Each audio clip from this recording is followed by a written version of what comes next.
Nakatanggap ng notification ang ating bida mula sa kanyang War God system na nagawa na raw niyang tumagal sa 1,000 pag-atake ng mga battle puppets. Nagtanong din ito sa kanya kung gusto na ba raw niyang matutunan ang nabuo niyang skill. Agad namang sumagot si Zofan ng oo kaya sunod-sunod na notification pa ang kanyang natanggap. Sinabi ng kanyang War God system na tapos na raw ang kinaharap niyang pagsubok at matatanggap daw niya ang battle territory na nasa embryonic stage. Ang passive skill na nasa ilalim ng battle territory ay ang battle territory vision na maaari niya ring isabay sa kanyang sense skill. Ang active skill naman na nasa ilalim ng battle territory ay ang battle territory system command. Nagagawa nitong bawasan ng 5% ang kapangyarihan ng mga kalaban sa sandaling pumasok ang mga ito sa sakop ng battle territory. Noong inactivate na ni Zofan ang bago niyang skill ay napapaisip siya kung ito na ba raw talaga ang kapangyarihan ng isang battle territory, hindi niya nga raw inasahan na magagawa niya ring makabuo nito kahit na hindi siya nagtataglay ng combat fanatical physique.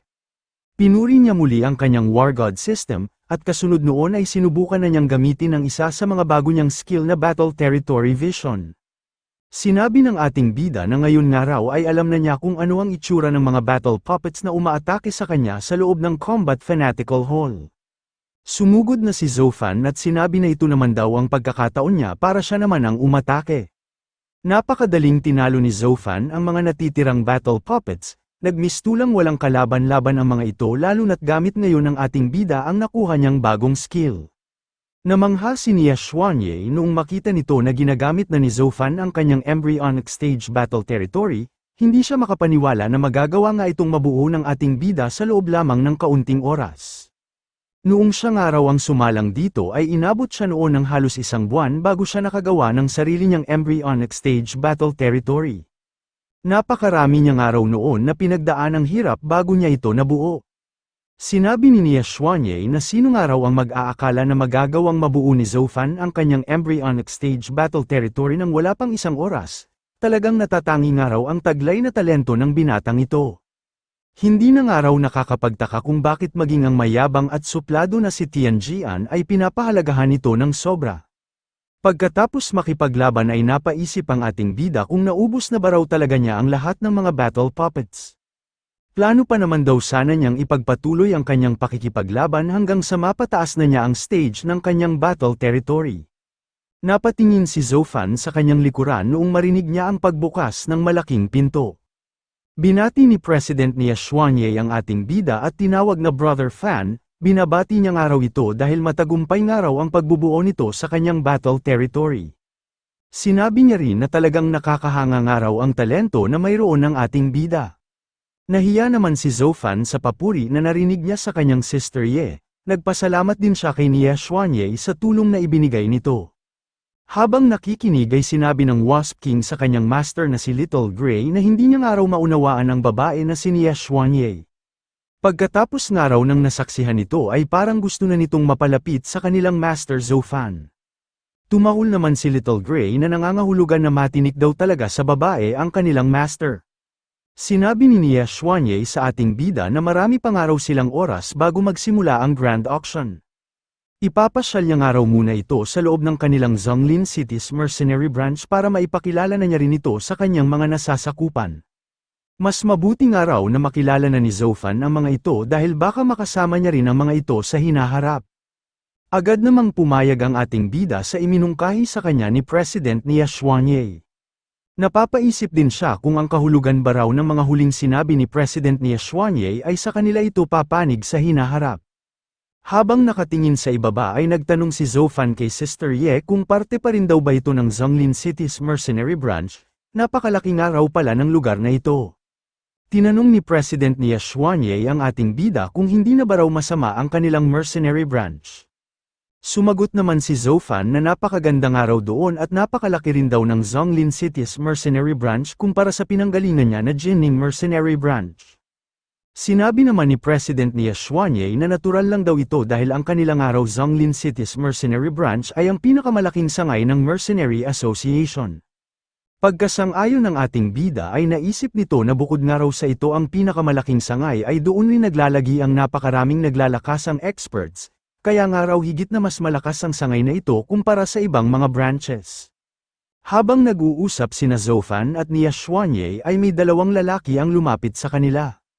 Tinawag ng isang lalaki si Nia Xuanye na President Ye at sinabi na narinig nga raw nila na kasama nito ang nagkampiyon sa natapos na Monster Territory Trial. Matapos sabihin ng kanilang pakay kay President Nia Xuanye ay nagpakilala na ang dalawang lalaki sa bida nating si Zofan. Sinabi ng isang naka-full body armor na lalaki na siya raw si Legang, nagpakilala rin ng lalaki na may pulang buhok na siya raw si Suolong. Sabay na sinabi ng dalawang ito na gusto raw nilang hamunin si Zofan nang naaayon sa batas ng Mercenary Association's Challenge. Nagtanong ang ating bida sa kanyang sister Ye kung ano raw ang isasagot niya sa dalawa, tinanong niya rin kung sino ba raw ang mga ito. Sumagot naman si President Nia Xuanye na kabilang nga raw ang dalawang ito sa War God Reserve ng kanilang Zonglin City's Mercenary Branch. Pagkasagot ni President Nia Xuanye ay naisip nito na napakapangahas nga raw ng dalawa nilang miyembro na hamunin ang isang genius na kagaya ni Zofan.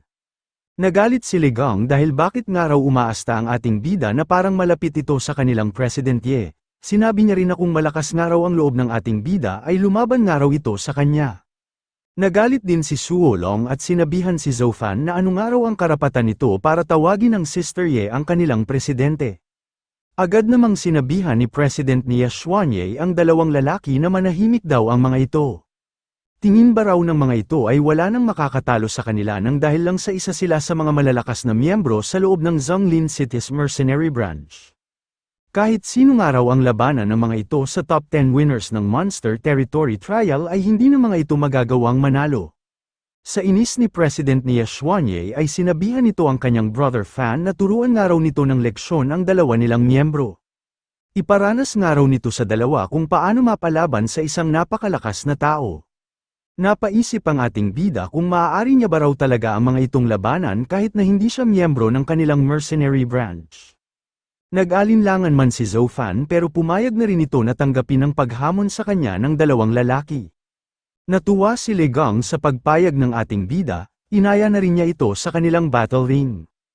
Hindi naman gumalaw si Zofan at sinabi na doon na nga lang daw nila gawin ang kanilang laban. Sinabi niya rin na ayaw niya nga raw na isipin ng mga ito na nakakalamang siya ng lakas, para nga raw maging patas ang kanilang laban ay hahayaan niya ang mga itong umatake ng magkasabay. Nagulat si Suolong sa sinabi ng ating bida na sabay sila nitong lalabanan. Sinabi naman ni Lehong na napakayabang nga raw ng ating bida para magsabi ng ganoon, kahit nga raw ito ang nagkampiyon sa Monster Territory Trial ay isa pa rin lang itong advanced warlord. Sinabihan muli ni Zofan ang dalawa na mas mabuti nga raw na magkasabay ang mga itong umatake kung gusto talaga nilang magkaroon ng tsansang manalo. Hindi na nakapagtimpi ang dalawa at agad nang sumugod papalapit sa ating bida. Sinabi ng dalawang ito na pagbabayarin nga raw nila ang ating bida sa mga mayabang na salita na binitiwan nito. Habang papasugod si Legang ay naisip nito na dahil nga raw kinalaban sila ni Zofan ng magkasabay, ipapaintindi raw nila dito na ang labis nitong kayabangan ang magiging sanhi ng pagkawala ng kanyang kasikatan. Tumalon si Legang para magmula sa itaas ang kanyang pag-atake. Inihahanda na rin ni Suolong ang pag-atake na gagamitin niya sa ating bida. Habang nangyayari ito ay iniisip ni Zofan kung mapapabagal ba raw kaya niya ang bilis ng mga kagaya niyang advanced warlord kapag ginamit na niya ng magkasabay ang kanyang sense skill at battle territory vision.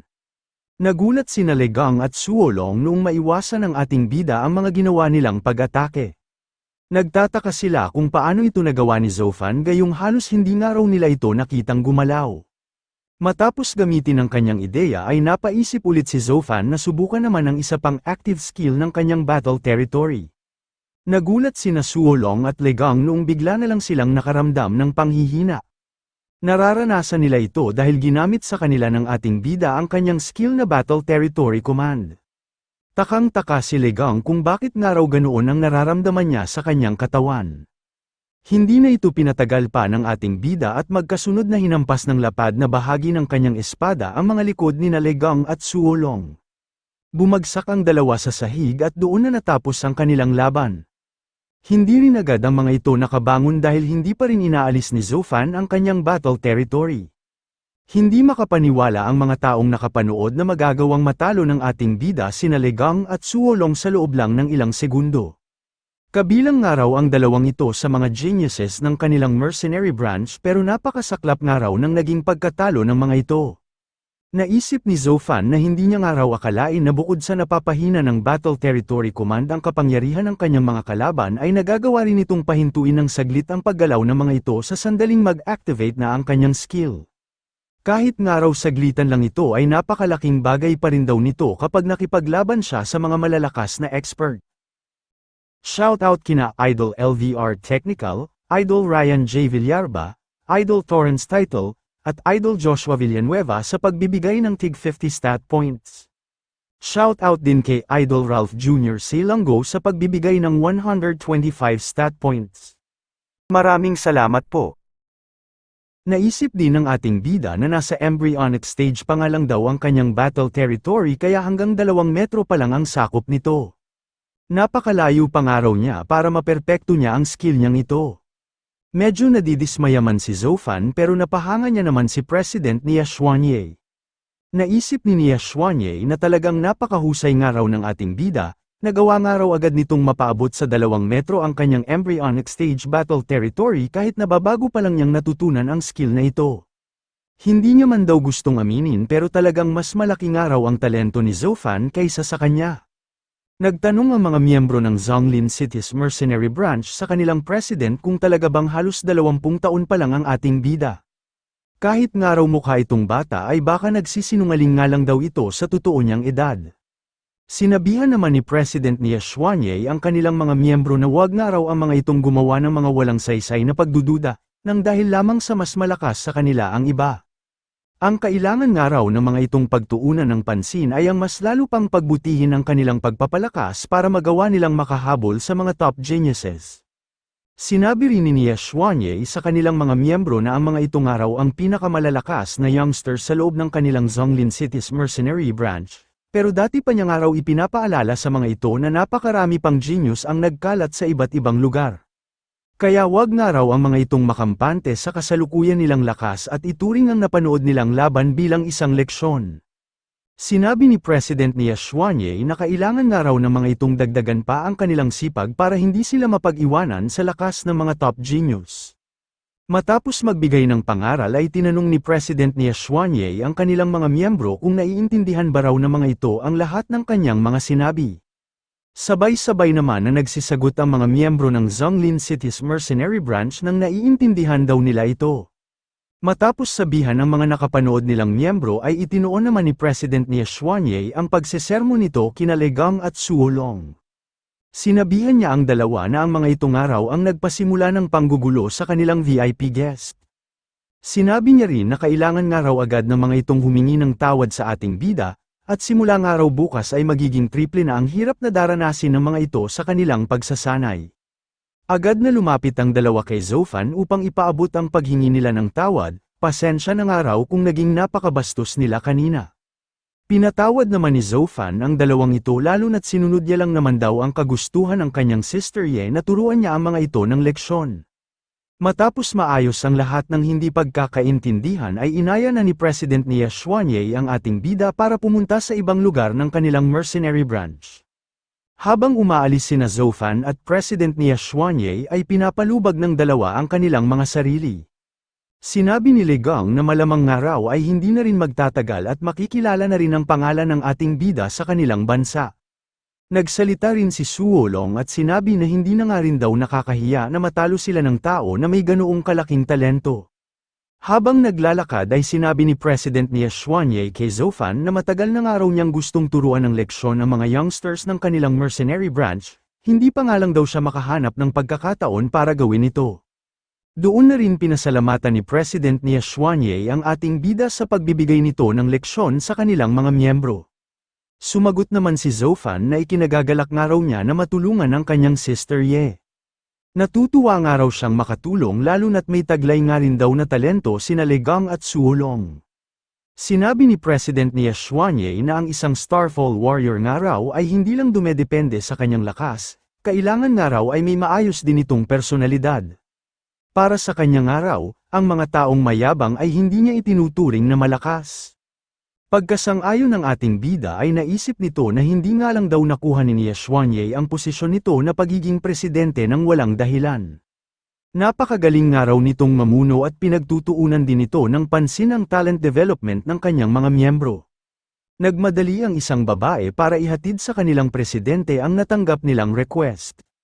Sinabi nito na humihiling nga raw ang kanilang kliyente na bantayan siya ng Zonglin City's Mercenary Branch sa kanyang pagpunta sa magaganap na Grand Auction. Narinig din ito ni Zofan kaya tinanong niya si President Xuanye kung sino nga raw ang nagre-request na ito. Tinanong niya si Xuanye kung ito nga ba raw ang may-ari ng ibebentang treasure item sa Grand Auction. Sumagot naman si President Xuanye ng tama nga raw ang hinala ng ating bida. Mukhang tinatarget nga raw ito ng ibang tao para nakawin ang treasure item na ibebenta nito. Nagtanong din si President Xuanye kung gusto ba raw sumama ng ating bida sa gagawin nilang pagbabantay. Hindi naman nagdalawang isip ang ating bida at agad na pumayag sa alok ng kanyang sister Ye. Nagtungo sina Xuanye at Zofan sa itaas ng isang gusali para puntahan ang kanilang nagpapatulong na kliyente. Nagtanong ang ating bida sa kanyang sister Ye kung naroon ba raw sa nasa harapan nilang gusali ang kliyente na kanilang poprotektahan. Sinabi rin ni Zofan na napakahalaga nga raw ng treasure item na ibebenta nito pero bakit nga raw doon lang ito tumitira sa mga ganoong klase ng lugar. Sumagot naman si President Xuanye na kaya nga raw naroon ang kanilang kliyente ay nang dahil sa gusto nitong itago sa iba ang totoo niyang lokasyon. Sinabihan niya rin ang ating bida na wag nga raw muna siya nitong tatawagin na Sister Ye dahil makikilala nga raw siya ng iba. Namula si Zofan nung sabihin ni President Xuanye na tawagin na lang daw siya nito ng mahal ko dahil magpapanggap nga raw sila na magkasintahan. Nakita ni Zofan mula sa itaas ang palihim na paggalaw ng mga nakatalukbong na lalaki. Pabulong niya na sinabi kay Xuanye ang mga salita na mahal ko nandito na sila. Sinabihan ng isang nakatalukbong na lalaki ang kanyang mga kasamahan na mas bilisan pa raw ng mga ito ang kanilang paggalaw.